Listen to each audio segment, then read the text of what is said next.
Thank you so much for joining me today.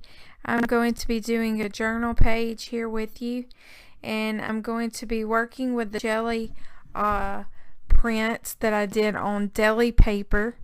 I will link it in the video here if you have not watched my easy gelli print backgrounds. I utilize gelli prints as a jumping off point, and here I'm just using my Yoo-hoo glue stick to glue this down. But I just use it as a jumping off point. Sometimes the best thing to do is to just put something down, and so that's what I use as a base or a jumping off area there.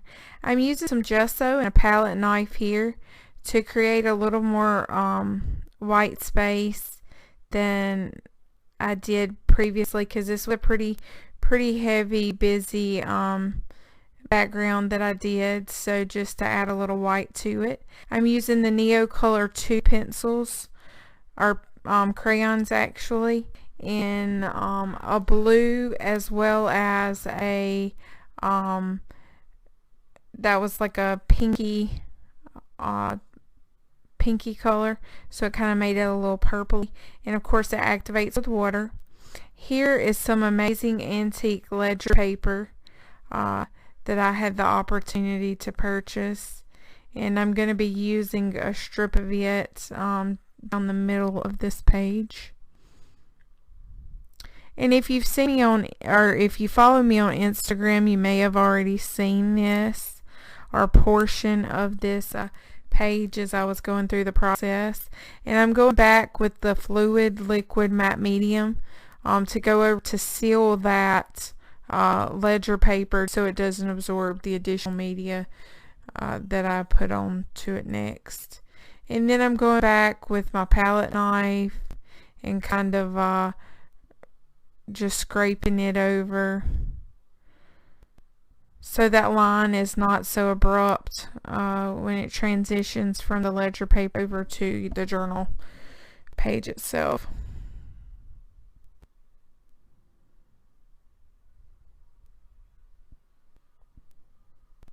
Here I'm using my lovely ice tray, and those have different inks, dilutions, Adirondack, any type of water soluble dye spray ink. You can put those in there.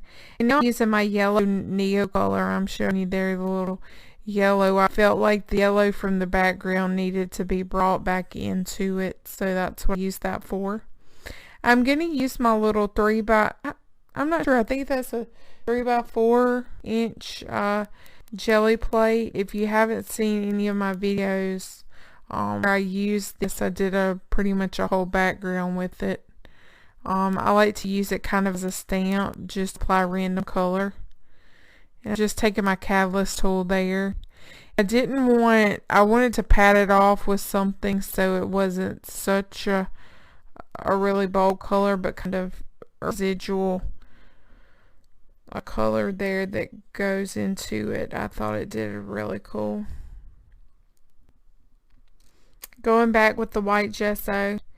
White is always friends. Play around with layering your whites, and of course, because you have that water soluble or water activating dyes behind it, sometimes you come up with really cool effect. I'm in the India here with the little script brush, and of course, you know me, I never know exactly where I'm going with it, so I felt like it needed some black there to kind of weigh it in those areas. I'm going to use my stencil here. I'm not really sure where this stencil is from, but I like the arrows. And I'm using some neon red, which is not my typical color choice here with that. And just my finger to apply the stencil.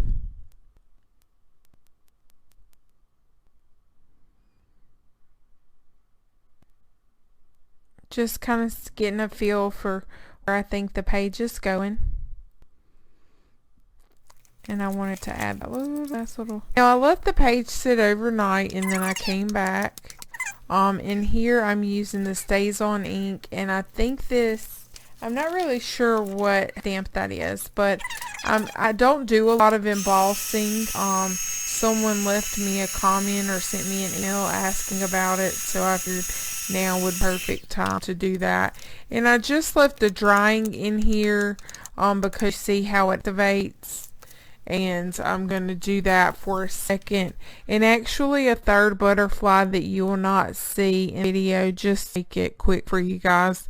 I cut the butterflies out off camera, and then I'm just using the water inks, Dilutions inks and Adirondack inks that I have here just to kind of bring it all together. Now here I wanted to add some type of texture, and so I use my paint rag you see pretty often, and I'm actually laying that with some little pieces of ledger paper, and the fabric, I just cut that into strips from my paint rag, and that's either muslin or it is an old tablecloth that I use, that I rip up into pieces, that I got at the thrift store for like 25 cents because I had a stain on it, and I don't really care because I'm gonna stain it anyway, so it worked out pretty good. So check there for any paint rags or the material that you can use, wipe up your excess paint, and you can incorporate it into your piece. And then of course, sticking to my theme for 2016, use what you have, and also incorporating things that are not necessarily things that you typically use, is where the washi tape kind of come, bringing in the little bits and pieces of the colors from the background. Now I'm going to take those embossed butterflies and just sticking them down in the middle, because I don't really mind if the wings kind of pop up. It gives a little additional 3D effect to it, in my opinion. And here I'm taking a background stamp. I think this is one from Viva Las Vegas Stamp Company. That I'm just putting, it just has a little bit of texture on there. Now I'm using some Cosmo Cricut tiny words, or tiny quotes, I think is what it's called, tiny text maybe, and I wanted to put one in the bottom corner here. And I also like to use the texture of canvas, so I'm putting a canvas piece behind it and kind of attaching that. And then I like the little rough edges, so I'm just peeling for those little to start the kind of fringe around it. I wanted to look like I didn't want to just stick a sticker on the canvas. Okay, that would have been fine, but you know, I always have to try something else. So I took the gesso and just kind of took around the edges, because it really just looked a little bit too clean. And then I used my Tim Holtz tiny attacher stapler, and I'm using this piece of scrap paper just to cover up the stamp, in hopes that when I did this ink it wouldn't completely cover it up, because in my luck I probably would put it and it would cover up every word on it. So I just wanted to make sure that it kind of went with the color theme, but also not so neat and perfect as a sticker would really be. So that's why I kind of added those extra little details to it. So it kind of went more with what was already there. Okay. And then now, as a final touch, I'm just going to go around with the Stabilo all pencil and Stabilo around the butterflies, as well as the quote on the bottom, and kind of make it give just a little additional definition, make them stand out a little bit more.